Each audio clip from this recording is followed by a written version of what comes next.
से विषकन्या निज माया जालरे फसाई काम हासिल करिबारे माहिर। तांको पई संपर्क तुच्छ, परिवार लोके भी तांको पई कंटा। रूपरे सुंदर जेतिकी गुणरे अति भयंकर एपरि जणे राजकुमारी आज पालटिछंती इतिहास। से हेले मिसर राजकुमारी क्लियोपेट्रा। मात्र 14 वर्षरे क्लियोपेट्रांको पितांकर मृत्यु होइतिला। आउ राजगादी संभाळिथिले क्लियोपेट्रा एवं तांको भाई टोलेमी।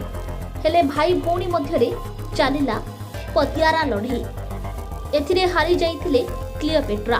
सीरिया रे नेइथिले शरण, किंतु छाड़ी नथिले साहस।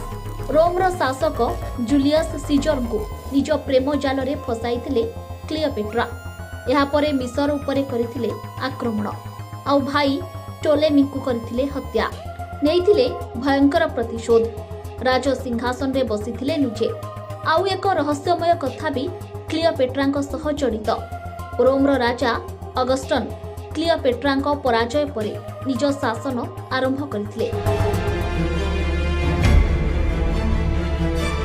तांको पाखरे वर्षकर गोटिए मासकु निज नारे करिबा पई थिला सुजोग, किंतु से क्लियोपेट्रांको ना को नै किछि करिबाको चाहिथिले।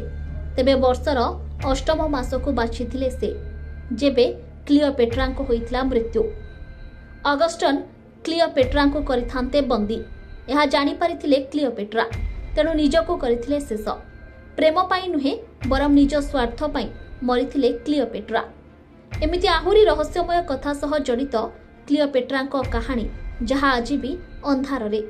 एबे भी ऐतिहासिक माने अंधार उपरु परदा उठाइबाकू करि चलिछंती प्रयास।